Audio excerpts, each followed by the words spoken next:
Namo tassa bhagavato arahato sammasambuddhassa. Namo tassa bhagavato arahato sammasambuddhassa. Namo tassa bhagavato arahato sammasambuddhassa.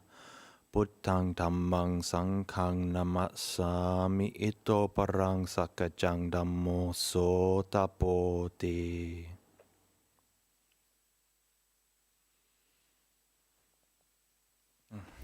Okay, again, welcome and good morning. It's very nice to see. I'm guessing there's a few people tuning in. Good to see many people that have tuned in to this morning. You've made the decision to give up your Sunday morning to come and practice the Dhamma, to do some chanting, to listen to some teachings, to do some meditation, and doing this in the hope that you will improve the quality of your mind in some way. And, you know, to do this, to actually do this, to show up and to do these things, it actually requires you, putting forth some kind of effort, putting forth you have some kind of desire that you want to do something wholesome, you want to develop in the Dhamma, so you put forth the effort to do that. And so that's actually what I thought I'd like to talk about this morning, this aspect in Buddhism of when we put forth effort, and what does it actually mean to put forth effort from the Buddhist perspective. The reason I thought about talking about this is because there's also another aspect in Buddhism that we talk about of you could say like letting go, and this aspect of an effortless practice or an effortless mindfulness, or this aspect of not trying too hard in your own practice.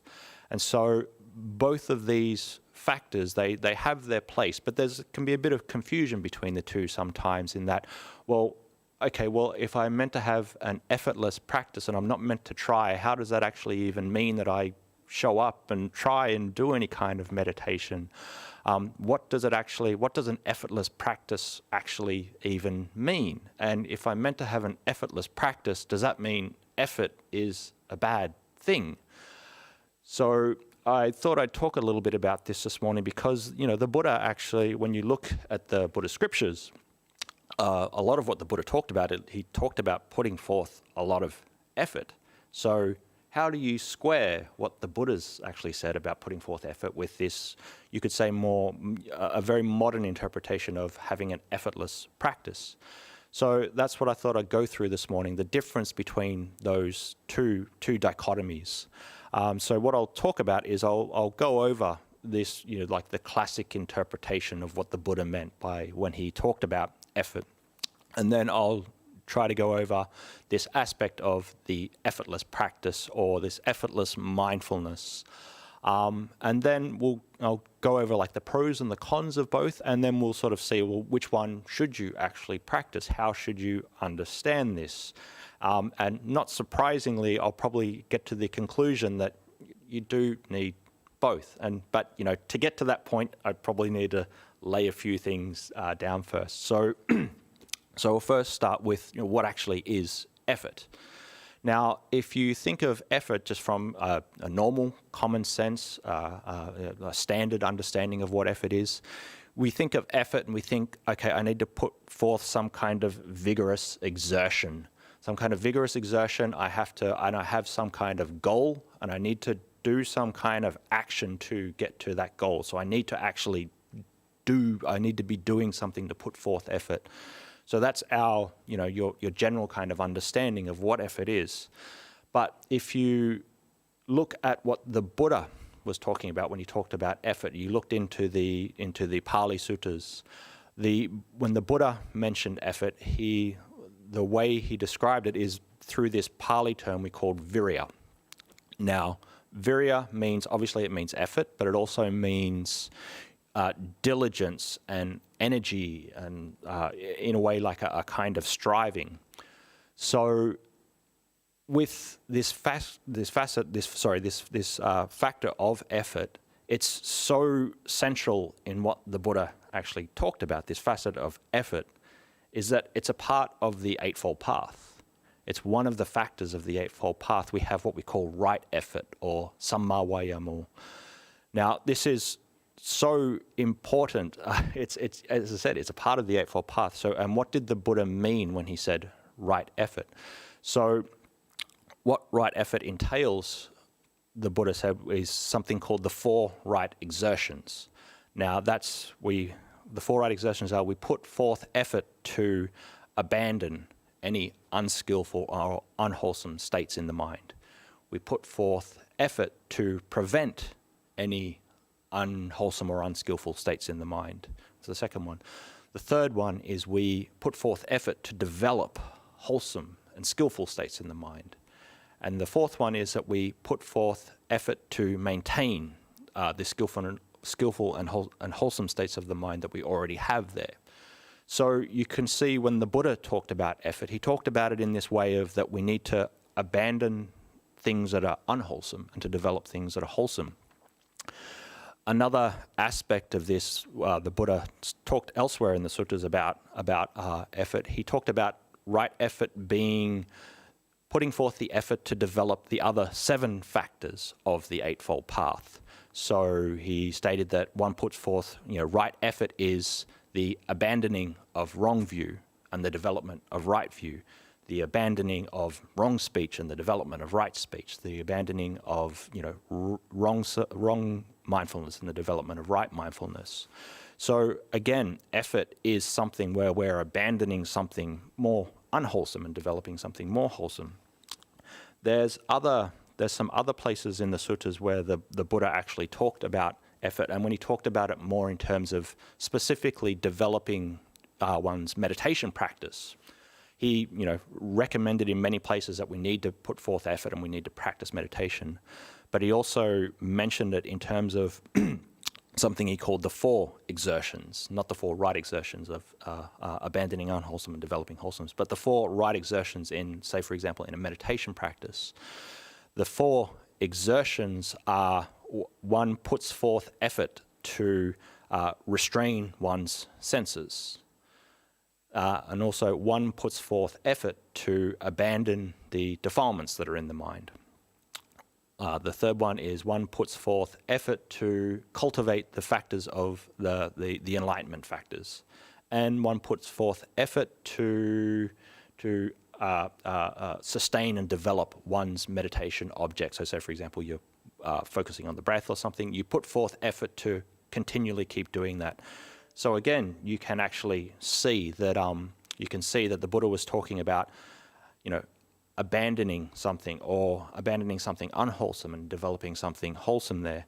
And, effort comes up, this concept of virya comes up in so many other different places in the Buddhist suttas. It comes up in the 7 factors of enlightenment. It comes up in the 5 spiritual faculties. So, for example, you have saddha, you have faith, you have virya, you have effort, you have sati, mindfulness, you have samadhi, concentration, you have panya, wisdom.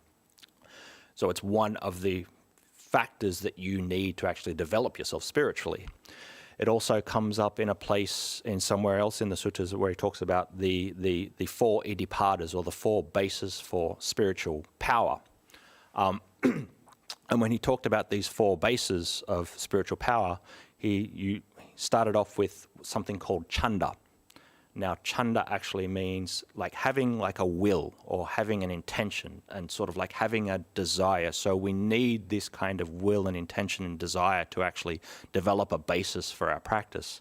Then there's, there's virya, there's effort there. So you need that kind of desire, you need that will, you need that intention to develop wholesome qualities and abandon unwholesome qualities.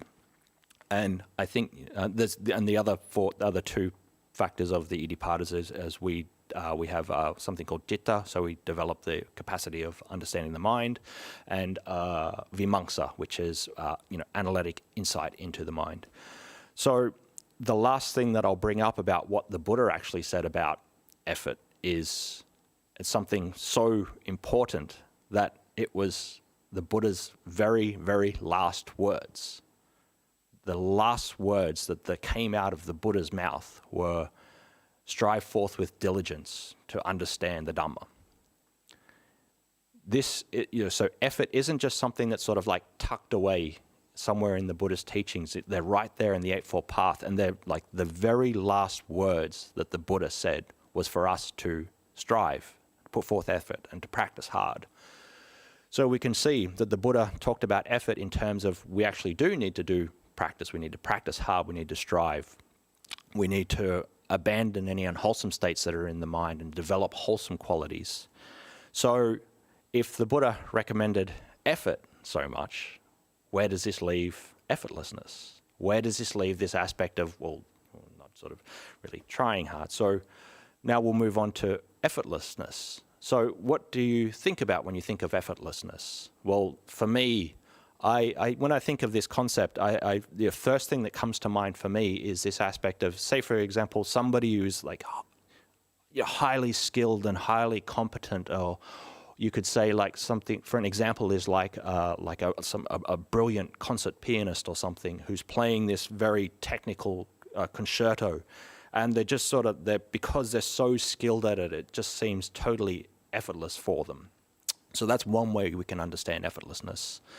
Another way is, some of us may have experienced this, is we're in the zone, we're in like a flow state, and the things that we're doing, it doesn't seem like it's very hard, and we're just sort of doing it without any kind of effort. Now, the other idea we have when we think of effortlessness is the literal definition of it. You just do nothing. You don't try, you're not putting forth any effort, you're literally just sitting there and putting forth no effort at all. And so I think where a lot of people get confused about this aspect of effort and effortlessness in some kind of meditation practice is they take effortlessness as the latter, that it is just doing nothing. But what I want to emphasize to you, it's actually more of the former two, where you become skilled and you become proficient at something, and then through that, then you become effortless. But really, okay, well, where does this term effortless practice come from? Or does this term effortless mindfulness actually comes from? It is more of you could say it is a bit more of like a modern Buddhist interpretation of it. And especially when there was this culmination of many different kinds of spiritual practices, especially coming to the West and America and all these kinds of things in the sort of the counterculture of the 60s. There was this like culmination of many different practices from areas throughout Asia coming together at that point in time, and many different people practicing these. So, for example, this facet of this idea of effortlessness, it came about through this culmination of not only Buddhist practices, but there's also Hindu practices and Taoist practices as well. So, say, for example, in Taoist practices, you have this concept of wu wei, which is this, effortless action, or this inactive action, or this aspect of things are flowing in this natural sort of state that they are. You also had some of the Hindu meditation practices, Advaita Vedanta, that actually they're the kind of practices where you're trying to develop like a non-dual state of being, where you're noticing awareness for exactly just whatever it actually is, and that there's no sort of doer that's there doing the kind of meditation.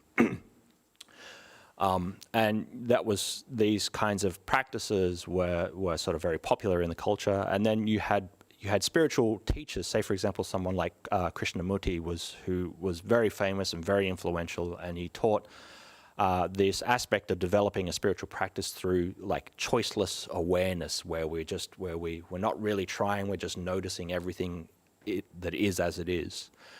So there's the Taoist and there's the Hindu sort of influence in that kind of teaching, but then there's also the actual Buddhist influence in that teaching, sort of popularized in the early 60s through Zen practices.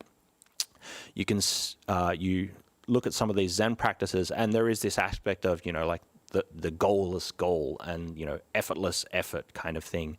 And there's specific kind of practices that you do in Zen Buddhism where you when you meditate, you just sit. The objective is to sort of do nothing, this what's it called? Like zazen or shikantaza or something. I can't remember the exact terminology. But the idea is to just sit and just to do nothing. Don't try to do anything. So that was what really came in the sort of the counterculture of the 60s that sort of built this idea for us. But where it's really sort of ramped up these days is actually through a lot of the Tibetan practices. The Tibetan Dzogchen practices. A lot of people have become very enamored with this, and there's been a lot of, you could say, modern masters that have actually emphasized this, and it's sort of been brought to the West a lot. You could look at teachers like Tibetan Dzogchen teachers like Tulku Urgyen Rinpoche, who teach this way of what he calls direct mindfulness. That there's a difference between direct mindfulness and effortless mindfulness. Is it direct or? Oh, let's just call it direct mindfulness for now. So he's saying that there's a difference between those two things. Now, what the Dzogchen practices, they emphasize is that you can actually start off with these like direct mindfulness practices, but eventually you need to move into these effortless mindfulness practices. And if you can actually start off with effortless mindfulness practices, and it gives you all the benefits of direct mindfulness, but it's even better. So, I've gone through all that. So what actually is this kind of practice? So like you could say like a direct mindfulness practice is probably the one that you're most that you're probably practicing now, that you're most familiar with. A direct mindfulness practice is this aspect where you set yourself up, you keep your awareness focused on a particular kind of object, say for example the breath or the sensations in the body, or the thoughts that come and go, but you're training in the capacity to bring your attention back, put it on an object, and when it wanders off, you can bring it back again. So you call that they call that a direct mindfulness practice.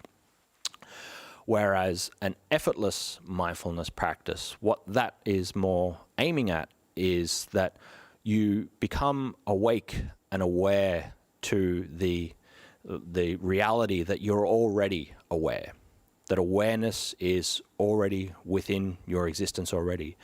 You become awake to this natural state of knowing things as they already are, that there's no need for you to build this or to make this or to make this factor of awareness arise. It's something that's already there.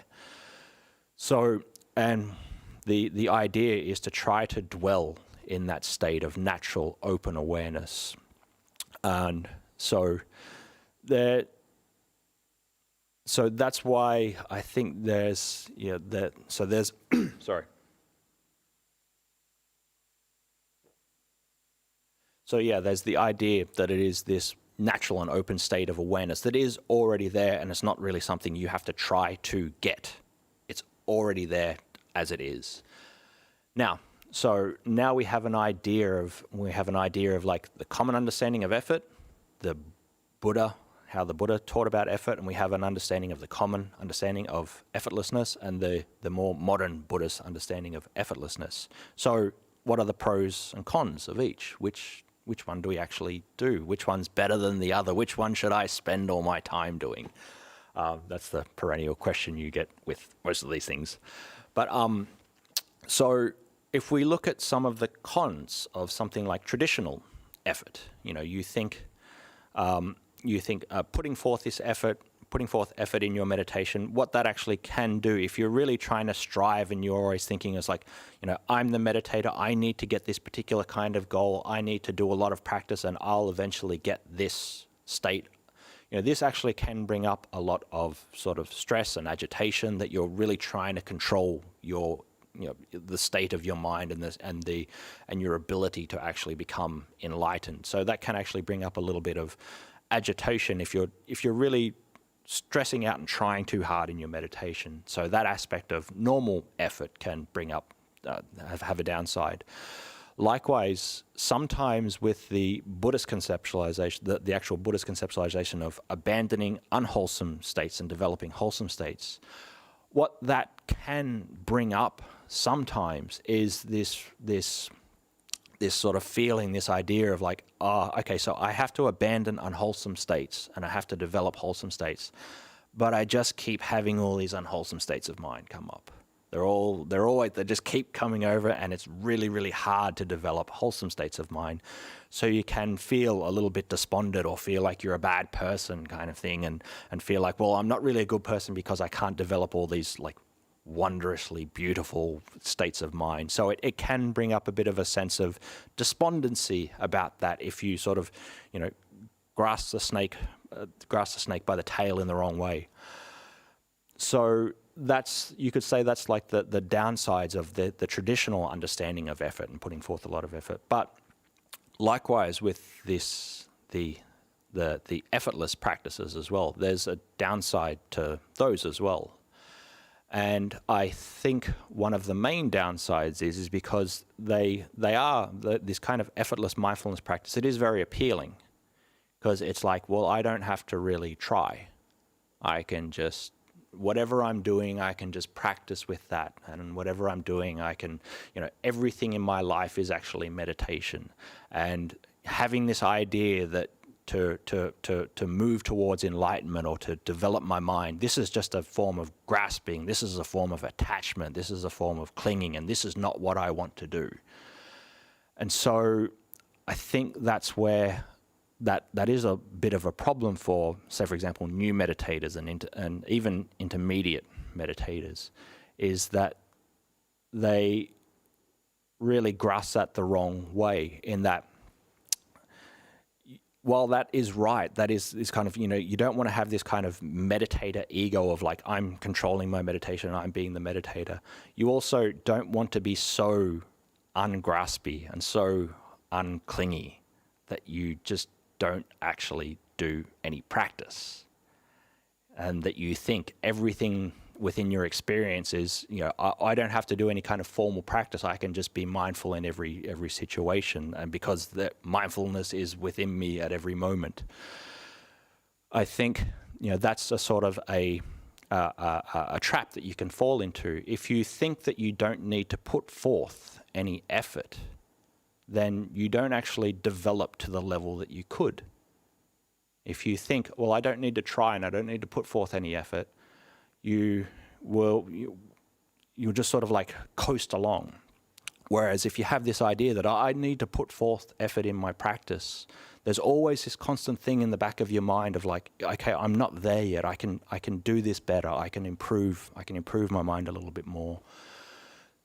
I think though, the most kind of, from what I see at least, is the most pernicious thing about this aspect of effortless mindfulness that people grasp wrongly, is that it can give, as I said, beginning meditators and even intermediate meditators a false sense of confidence about what they're actually doing and what they're actually experiencing.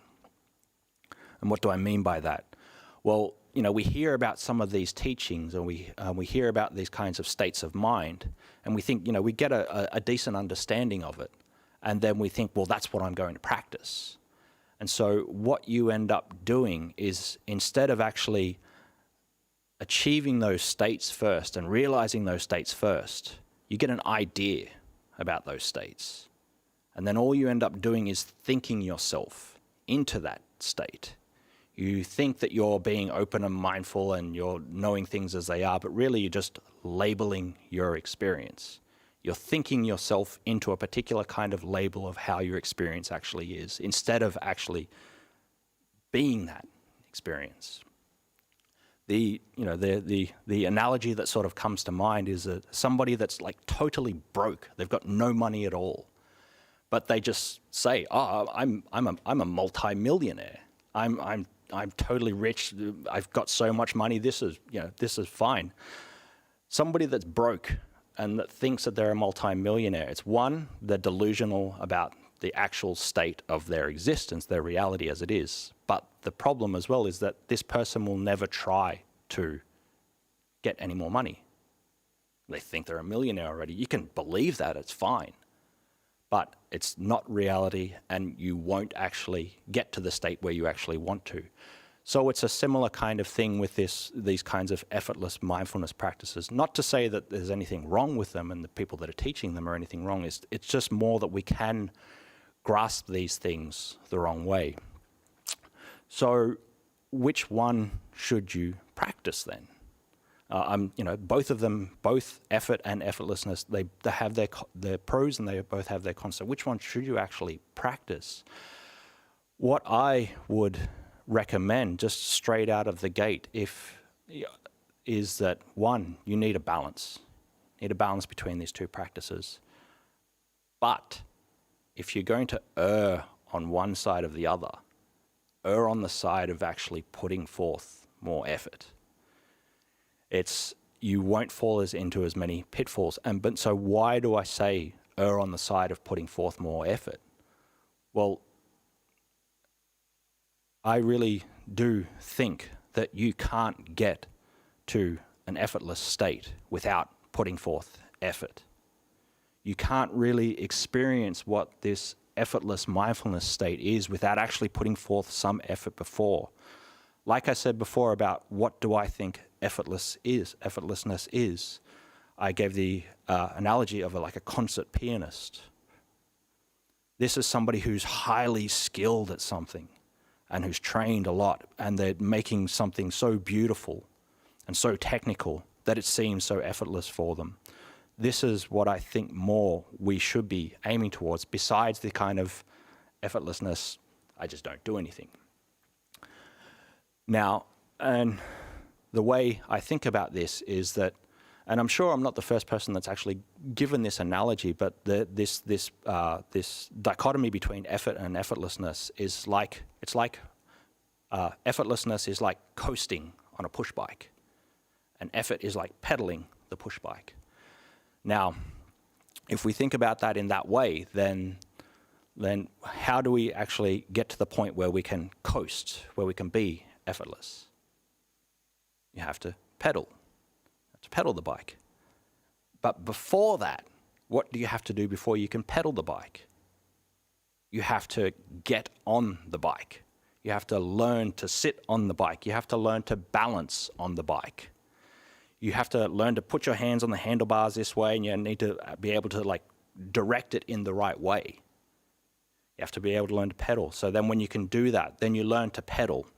You learn to build up momentum. You build up momentum, and then when you become proficient at that, you can coast. So effort and effortlessness in your meditation practice, it's similar to that, in that, you have to put forth some kind of effort to get to that point of effortlessness.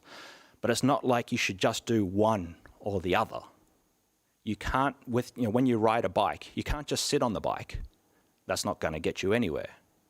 You can't just pedal viciously everywhere you go. Like, you're going to end up smashing into things and running out of energy and all these kinds of things. But likewise, you can't just sit on the bike and expect to coast. You've got to put forth some effort first.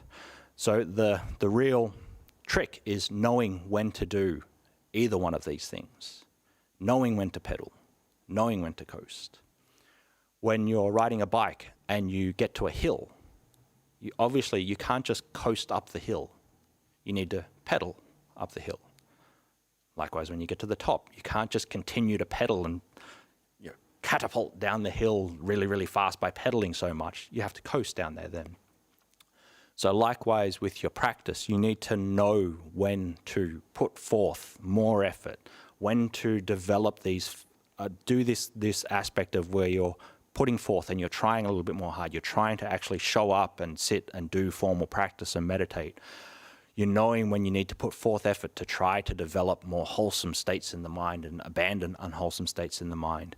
But then you also know when you're maybe pushing too hard and you need to come back, you need to pull back a little bit and to then just coast and to just have this aspect of effortlessness and effortless mindfulness whereby you're just experiencing reality just for what it is.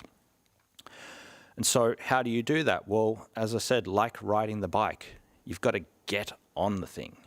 first you have to get on the bike. So that's like your actual formal practice. So you do need to make time. You do need to put aside some of your day and actually do some meditation. However long that is, it doesn't really matter, but you have to put forth some kind of effort to show up.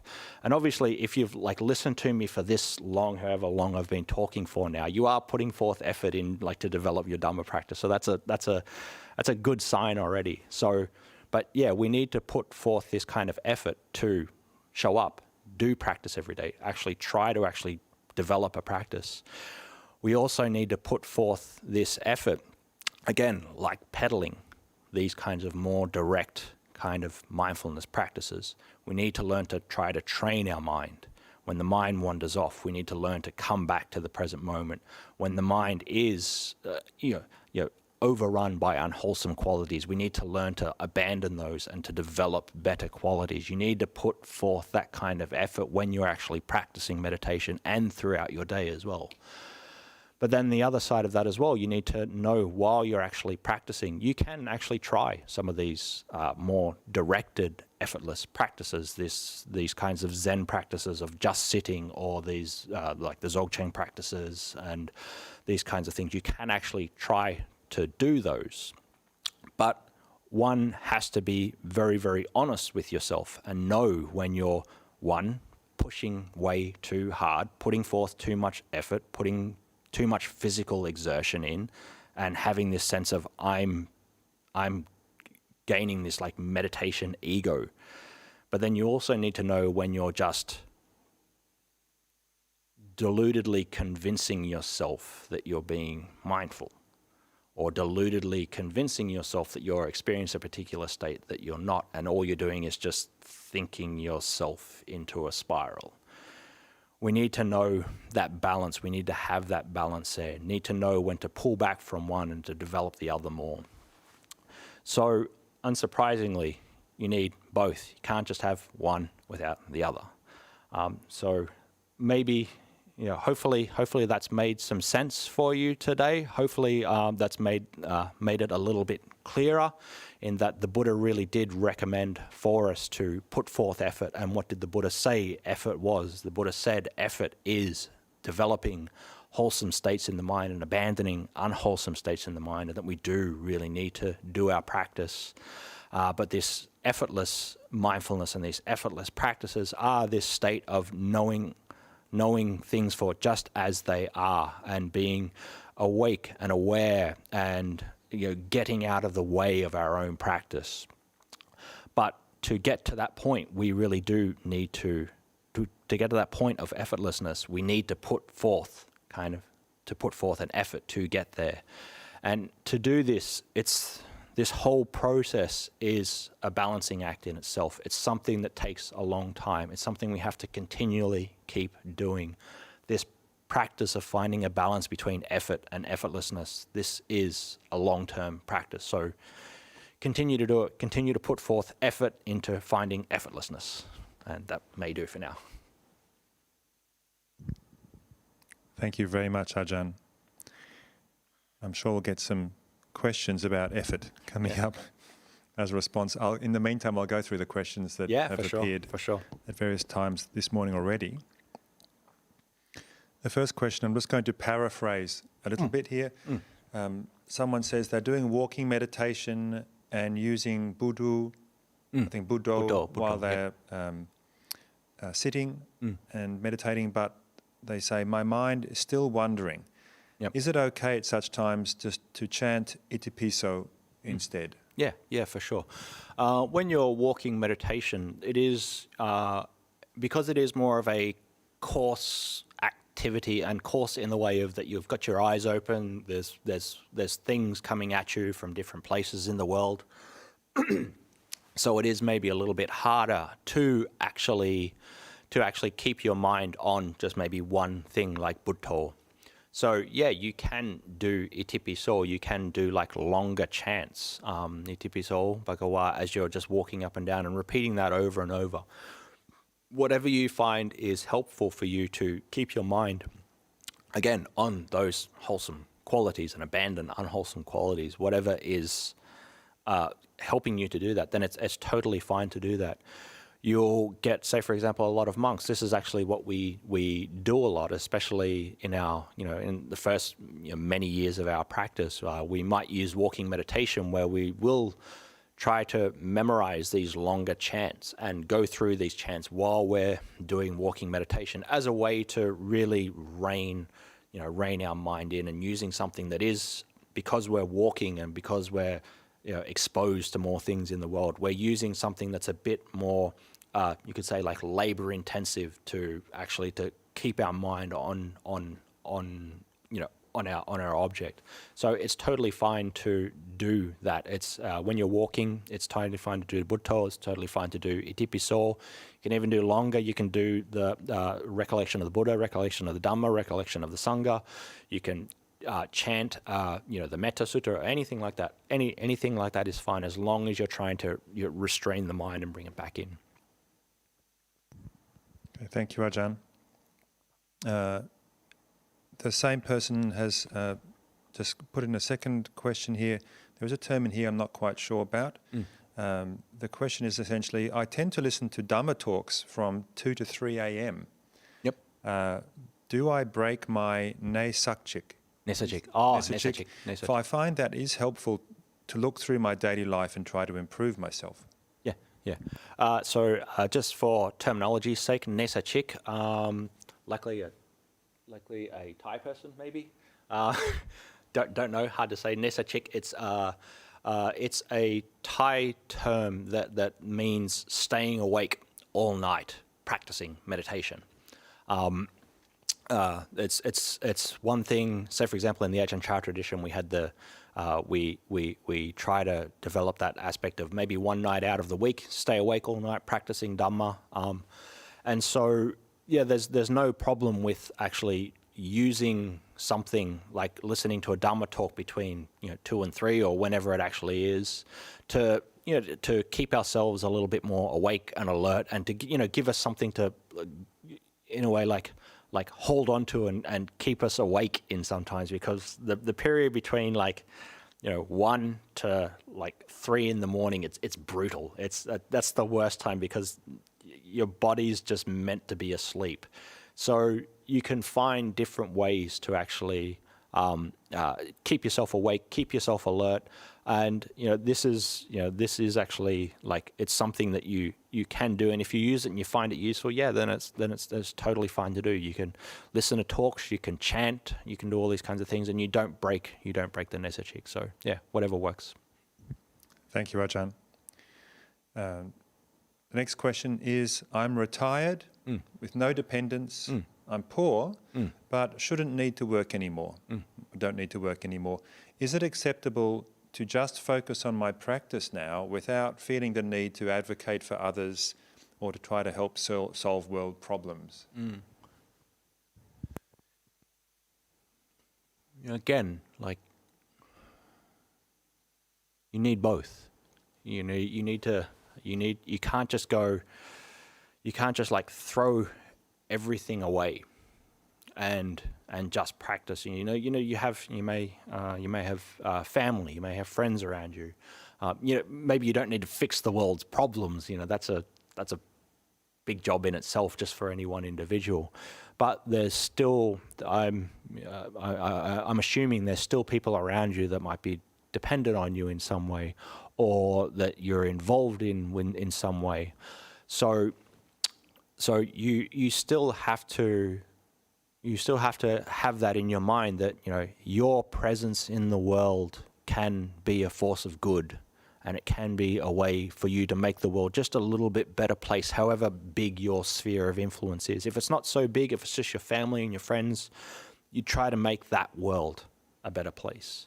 If your sphere of influence is you have control over the American economy, well, then you try to make, that's your sphere of influence, you try to make that world a better place. Whatever your sphere of influence is, you try to make that better.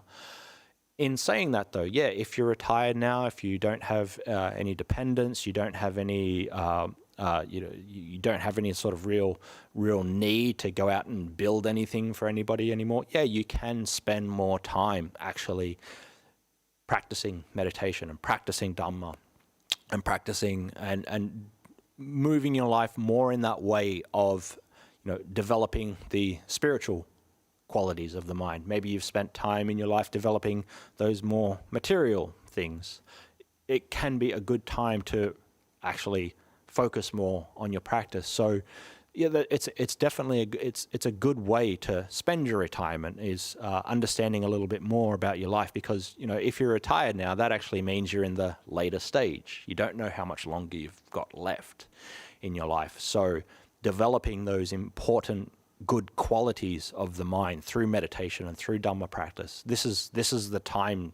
If you're going to do it at any time, you have to do it now. You don't know how much longer. So yeah, improving the world, as in the larger scheme of things. You put that aside. Maybe you're not going to, fix the economy of America, or you're not going to fix how we're responding to the vaccine rollout and all these kinds. Maybe you're not going to fix those kinds of things, but what you can do is you can work on yourself, develop those spiritual qualities, and whoever is around you in your world, you can actually make that world a better place. Thank you, Ajahn. The next question is the perennial question of how do I still my mind by watching the ever-changing breath?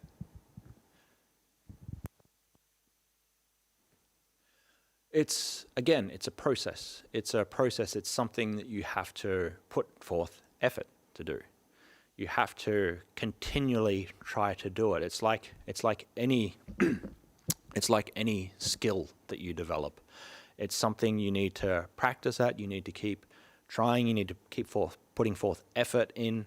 But again, you don't want to do it to the point of where you're trying to, okay, I have to focus on the breath, and if I lose my focus, I'm a bad person, and this isn't working out. Why is my mind always still agitated and all these kinds of things? You don't want to do that. You don't want to. You want to have that aspect where you're practicing and you're trying to stay focused on the breath, but you're very relaxed. You're just accepting whatever is at that point in time. The breath is always ever changing.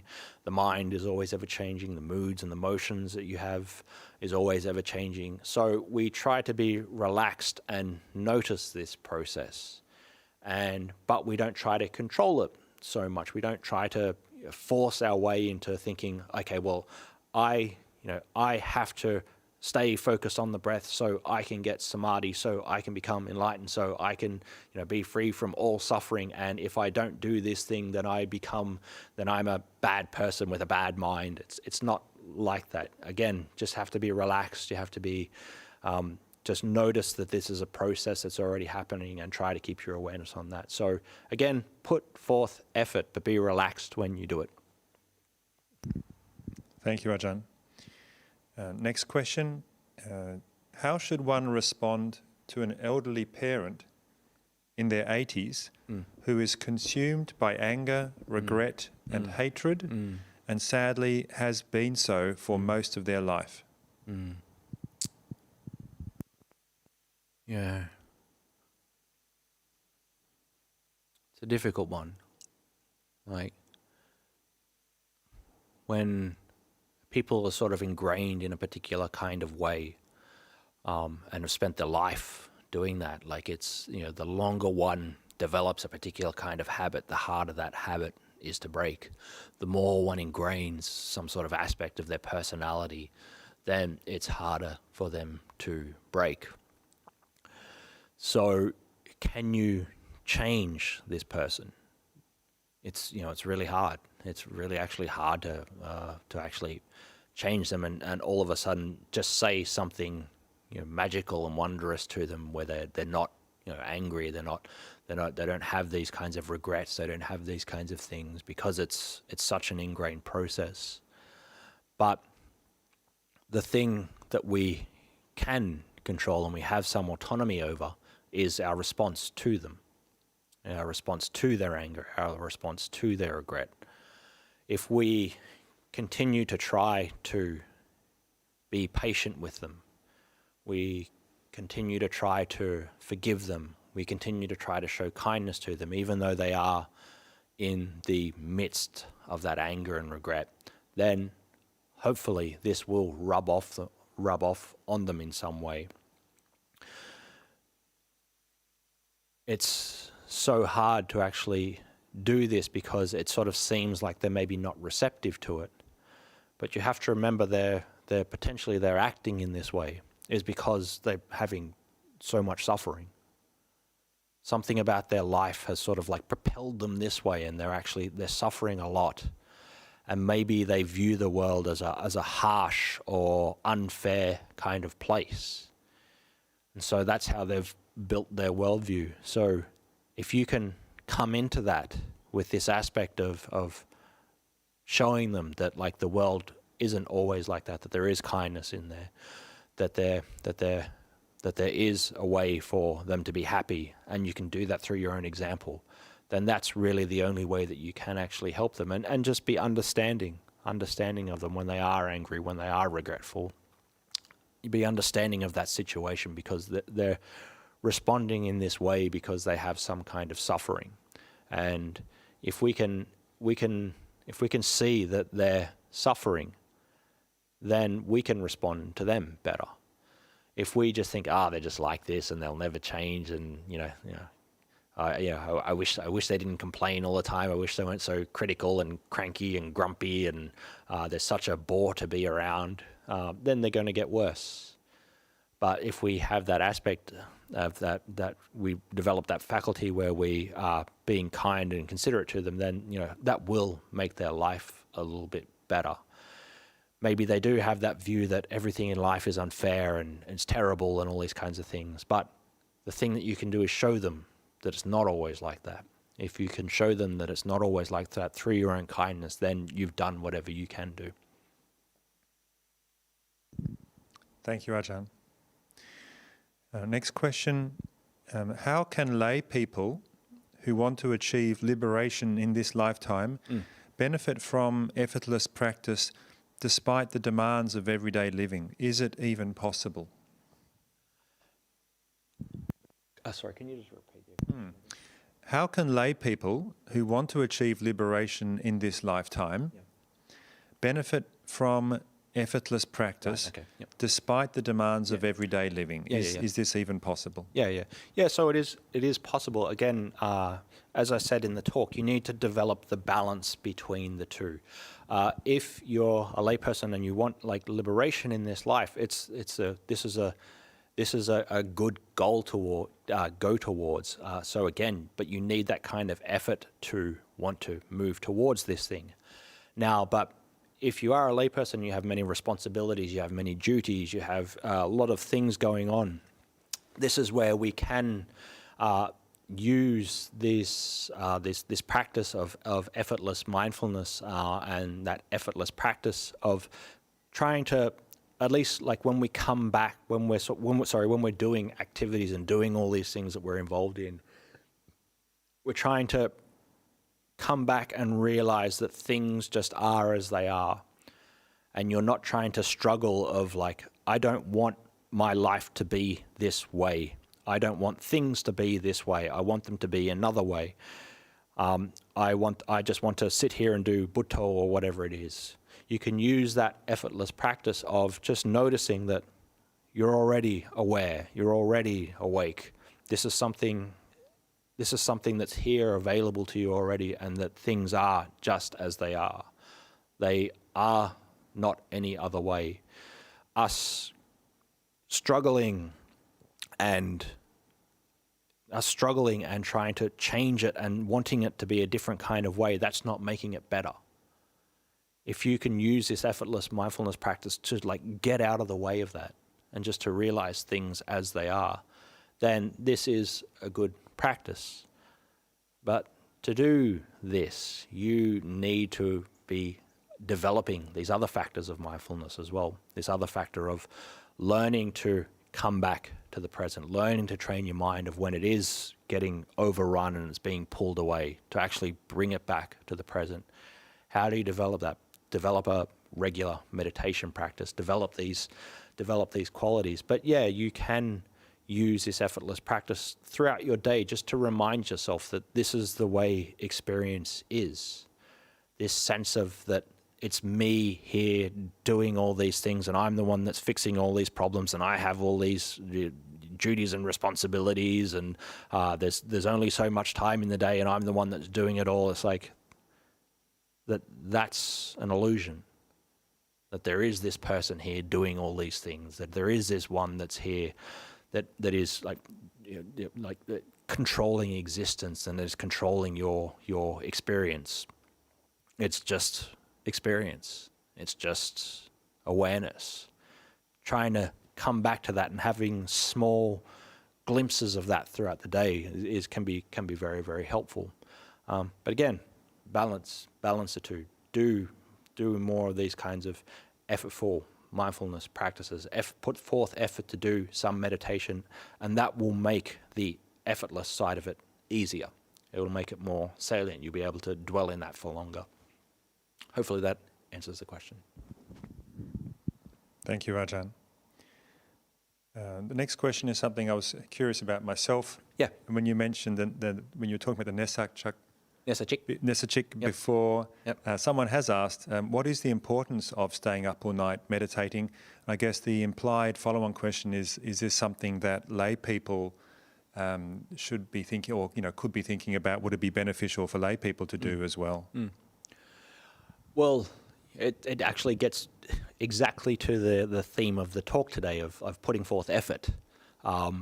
It's a way for you to do these kind of the very much the external aspect of putting forth effort and striving and realizing that that training the mind is something that's really important for you to actually do, and this is something that you should be giving priority to in your life.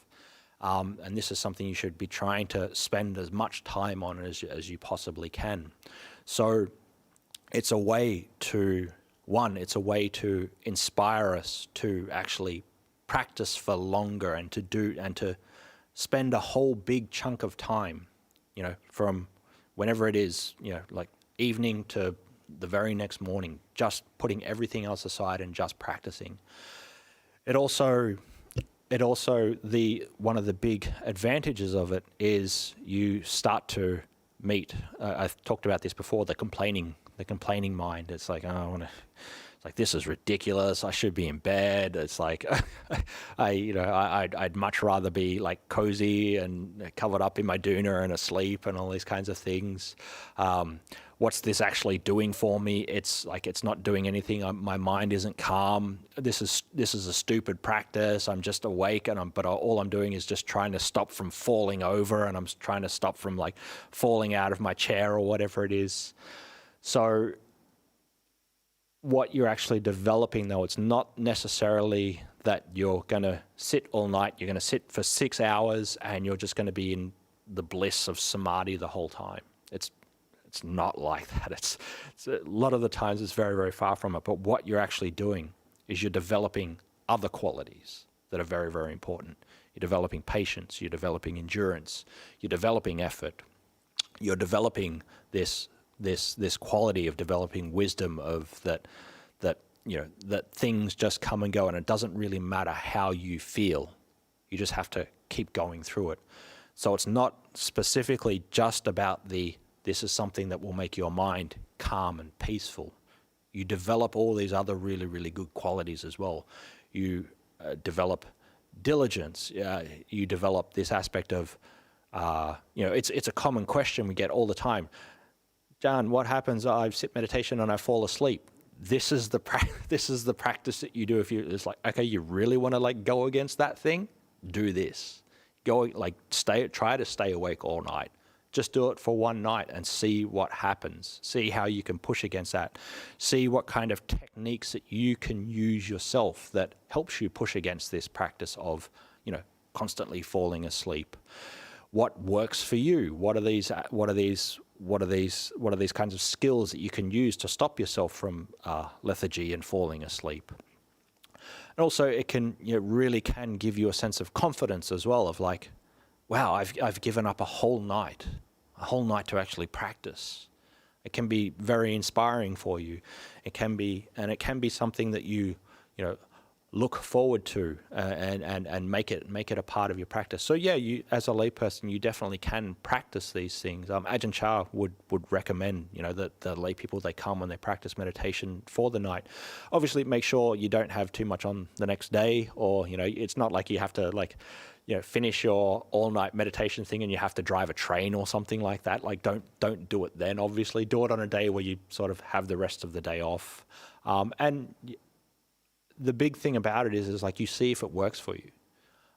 Some people it works really well for. They practice these all night sits or all night staying awake all night, and it really does bring up an energy, and it can actually make you drop into these very nice and very calm states where you can sit for very, very long periods of time because there's nothing else happening. Or you can see it's like, well, actually, this is something that doesn't work for me. Staying awake for very, very long periods doesn't work for me. But you have to try it first. You have to actually do this thing first, and not just do it once or twice. You have to do it a lot. And then you can go, well, this is something that works for me, this doesn't. Because I guarantee the first time you do it, you're going to fall asleep, you're going to do all these things, and it's like, oh, this doesn't work for me, it's no good. It's like, no. You haven't put forth enough effort yet. Put forth the effort first, and then to see actually if it does work for you. So it is a very good practice to do. Right. Thank you, Ajahn. I think we're up to our last question. Oh no, some more have come in. Okay. They're flooding in. Flooding in, good. Well, we've got about 15 minutes left in the session, so we'll see how many we can get through. Next question is. Dear Ajahn, I have been trying to do breathing meditation for over a year, but my mind is still wandering. I feel like I'm wasting time. What should I do? If you really are just doing that one and only practice, and that's all you're doing in your meditation, and you feel like you're not getting anywhere, there's two things to this. You might feel like you're not getting anywhere, but you actually are. And you just don't notice it because you've been doing it over a long period of time. You don't really notice this kind of how much your mind actually has changed, or how much your skill in watching the breath actually has changed in the course of that year. Because it's like watching yourself grow. You don't really notice watching yourself grow, but if you think about, okay, what was, if it was a child, how big was he last year? It's like you can see when you think back to a year before, actually he has grown, or myself, I've grown, or whatever. So it's not that you're wasting your time. You are developing in some way, but maybe you're just not noticing it as much. So you can sort of stick with it, and eventually it will get better. The other side of that as well, if you have just been doing this one practice, that doesn't mean that you can't try other practices as well. You can try, some of the different practices I talked about today, the different kind of effortless mindfulness practices. You can try the other kind of more direct mindfulness practices, i.e., you can do different kinds of contemplative practices. You can do like mantra meditation. You can do metta meditation, loving kindness meditation, and things like that. You can change it up a little bit and try to see if something works a little bit better or it doesn't. You can change it up a little bit. Just my own sort of story is like when I first started meditating, like everybody else, started with these more like direct mindfulness practices, and I started learning to watch the breath. And it's like, oh great, this is good.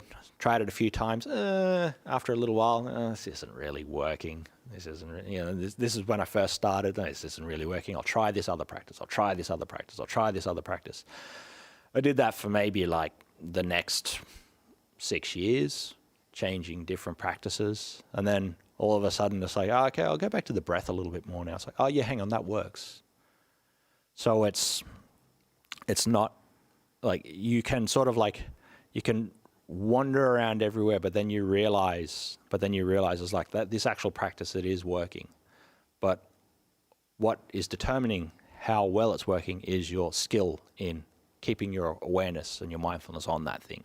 It's not about the actual object that you're using, but it's about your skill of mindfulness that you're actually developing. So however you develop it, however the kind of whatever object that you're actually putting that on, this is the skill you have to develop.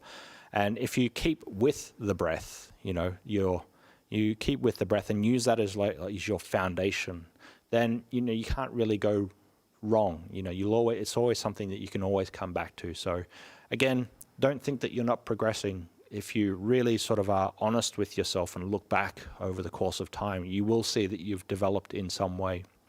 But then also, you can try these other things, but really the quality of mind that you want to be developing, that quality of mindfulness and concentration, they're the things that are the most important, and the object doesn't really matter so much. Okay, thank you, Ajahn.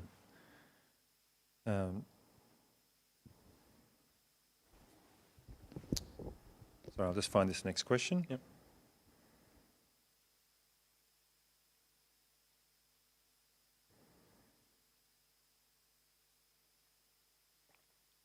I think this is a bit of a multi-part question, so I'll read the both parts. Yep.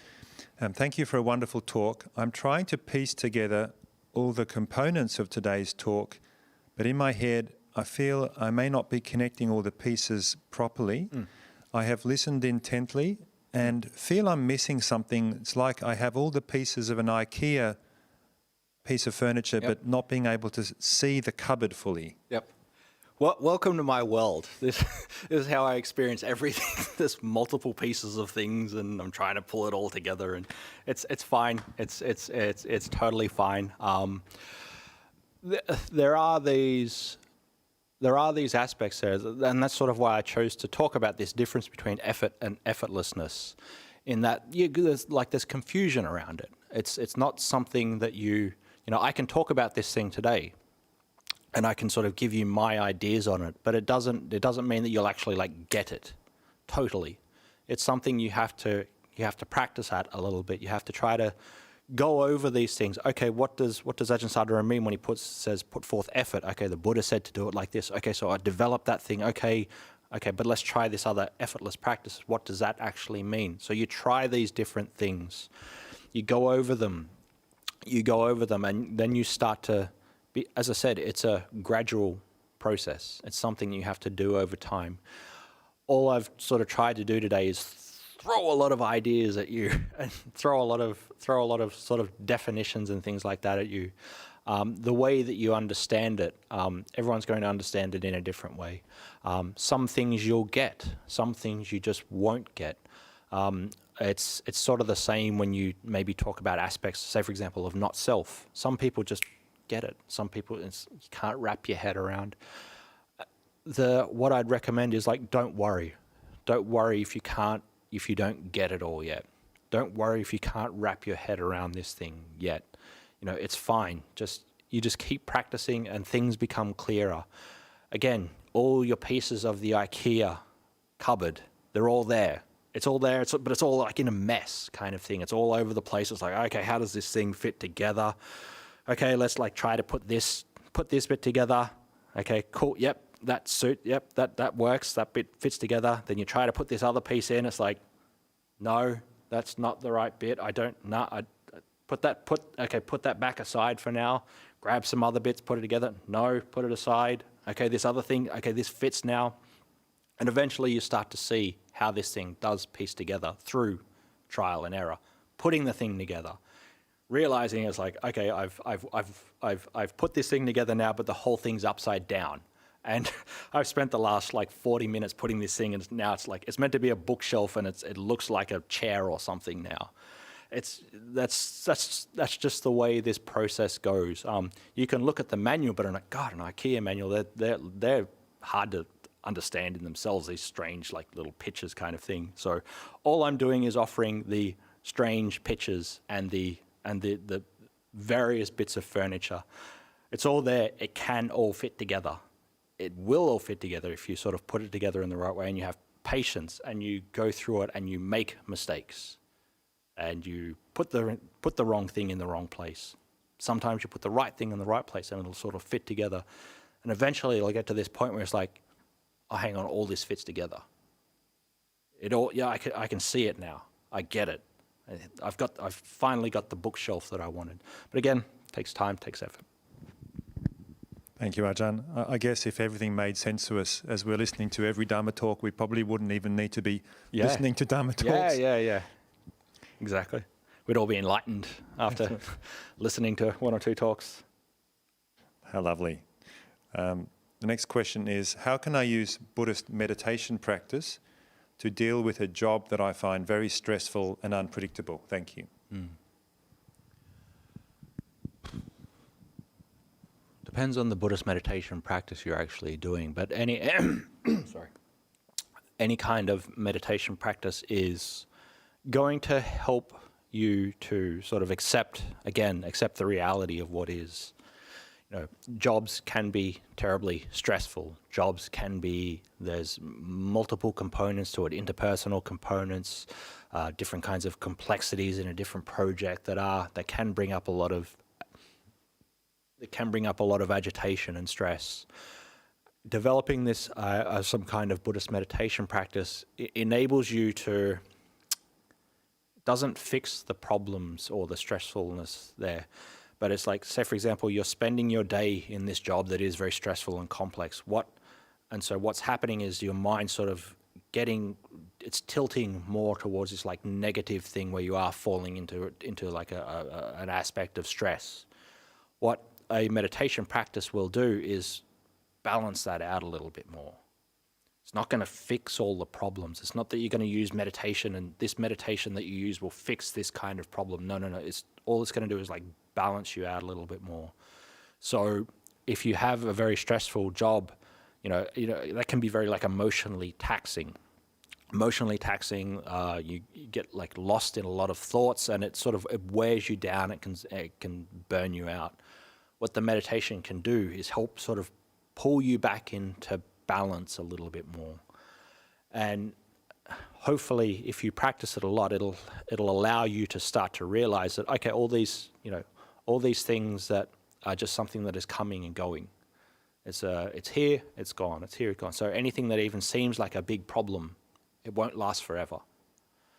Anything that seems like it's insurmountable, at some point it will end, and then the next thing will come up, and you can. So it's more, as I said, it's more about a Buddhist meditation practice will help you find more of a balance in that.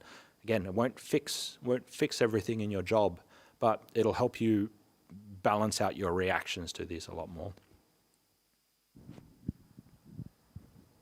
Thank you, Ajahn. We just have a few minutes left. Yep. So the final question, it may be difficult to answer in a few minutes, but it's a related question to the last one. How can I use my Buddhist meditation practice to relate more kindly and confidently with other people? I often find interpersonal communication difficult. There's a few different aspects of that. Like, say for example, a Buddhist, if you're doing a practice where you're like actively trying to develop what we call the 4 Brahma viharas, you're developing loving kindness, compassion, altruistic joy in others' goodness, and equanimity. This can really help you, connect with other people because you're developing these positive faculties of kindness and compassion within your own mind. But for me, something that's really been helpful is that through a meditation practice, you learn to get out of your own way. When we interact with people, we always have this kind of feeling of like, how are they judging me? How's their response actually happening when I'm speaking? What's my sort of body doing at this point in time? If I say this thing, it's gonna say something bad to them, so I'll just not say anything. Actually, and so you're always sort of like forward thinking and thinking on top of the thinking about how somebody's thinking about you. So what an actual meditation practice can help you do is just get out of the way of that, and you just sort of accept things for as they are.